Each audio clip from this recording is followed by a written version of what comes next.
स्मारक को देखिए।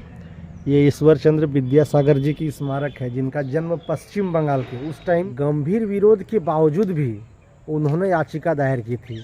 ये तो सारा इलाका उन्हीं का कर्म भूमि है और वो कहाँ रहते थे वो मैं दिखाता हूँ।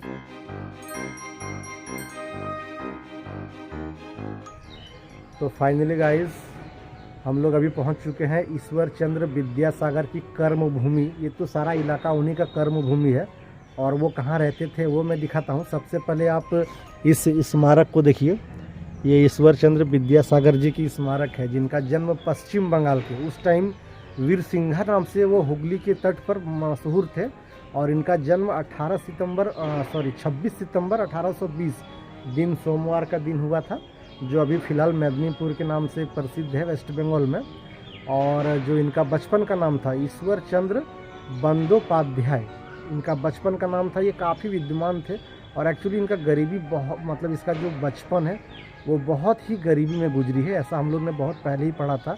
और ये बहुत ही विद्वान व्यक्ति थे। इन्होंने बंगाल के सबसे पहले कोलकाता में संस्कृत स्कूल में इन्होंने एडमिशन करवाया था, वहीं से इन्होंने पढ़ाई शुरू की थी। और मैं आपको बता दूं, मतलब जो ईश्वर चंद्र विद्यासागर थे 19वीं सदी में, 19वीं सदी के ये बंगाल के महानायक कह सकते हैं। शिक्षाविद, परोपकारी, विद्वान, शिक्षक, ये सब गुण इसमें थे, मतलब ईश्वर चंद्र विद्यासागर। यही वो घर है जिसमें ईश्वर चंद्र विद्यासागर जी यहाँ पे रहते थे और काफ़ी दिन तक रहे थे यहाँ पे।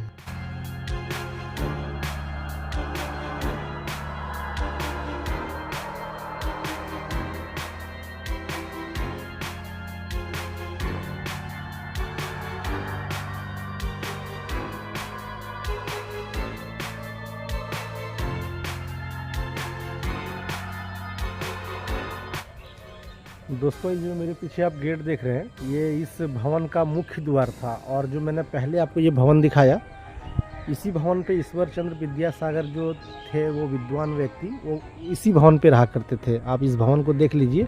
ये बेशक अंग्रेज़ों द्वारा बनाया गया था, बट इसमें रहते थे ईश्वर चंद्र विद्यासागर। इसकी कहानी बहुत लंबी है, एक वीडियो में तो ईश्वर चंद्र विद्यासागर की महान कहानी को ख़त्म नहीं कर सकते हैं। और भी कुछ जानकारी आपको जो बताते हैं, जैसे ये बोर्ड में जो दिया गया है, आप स्क्रीनशॉट लेके ट्रांसलेट करके पढ़ लेना, सारी डिटेल्स इसमें दी गई है। दोस्तों, मैं तो मतलब एग्जैक्ट नहीं बता सकता हूँ, बट ईश्वर चंद्र विद्यासागर जी जो थे, उन्होंने अपने जीवन के अंतिम 18 वर्ष जो जीने के लिए चुना था, वो इस झारखंड में जामताड़ा जिले के करमाटांड़ को चुना था। और वो उन्हीं के नाम पर ही ये इनका नाम ईश्वर चंद्र पड़ा, मतलब जो विद्यासागर का जो नाम पड़ा हमारे करमाटांड़ का, एक जामताड़ा जिले का छोटा सा एरिया है करमाटांड़, इनका नाम ईश्वर चंद्र विद्यासागर की वजह से ही विद्यासागर पड़ा था। ये 1873 में यहाँ पे आए थे और 1873 में आने के बाद करीब 18 साल यहाँ पे वो रहे थे।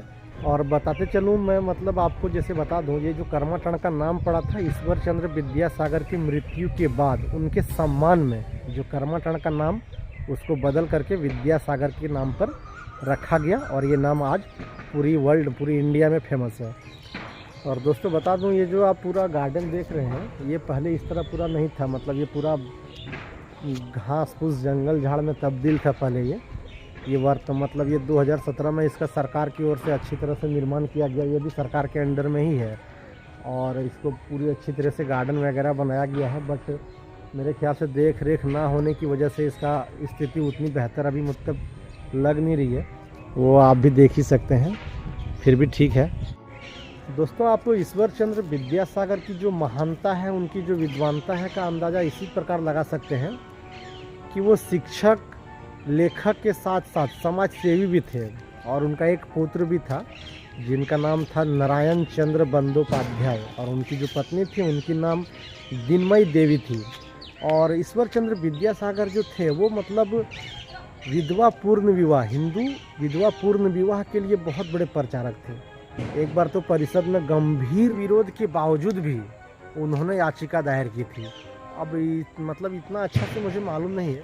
और ईश्वर चंद्र विद्यासागर की जो मृत्यु हुई थी वो वर्ष 1891 में हुई थी, 29 जुलाई 1891 में। उसके बाद रविंद्रनाथ टैगोर जी जो मतलब कवि थे, उन्होंने प्रक्रिया दी थी। विश्वास नहीं होता है कि ये मतलब क्या हुआ, वैसे दोस्तों ईश्वर चंद्र विद्यासागर की जो जन्म हुई थी वो ब्रिटिश का जो भारत में कब्जा होने के बाद ही हुई थी। और आपको बता दूं, ये तो ब्रिटिश जब इंडिया में जो कब्जा हुआ था वो तो एक गुजराती भाई, क्या नाम था उसका, सोचिए आप, गुजराती कितने बड़े बिजनेसमैन थे जो साउथ अफ्रीका, आज से करीब मेरे ख्याल से 1498 के लगभग में, वो 1497-98 में वो साउथ अफ्रीका में मसाला बेचने गए थे, क्योंकि भारत को ऐसे ही सोने की चिड़िया नहीं कहा जाता था। यहाँ पे हर चीज़ उपलब्ध थी और इस मसाले की ही वजह से शायद मेरे हिसाब से ब्रिटिशर पुर्तगालियों को इस भारत का पता चला।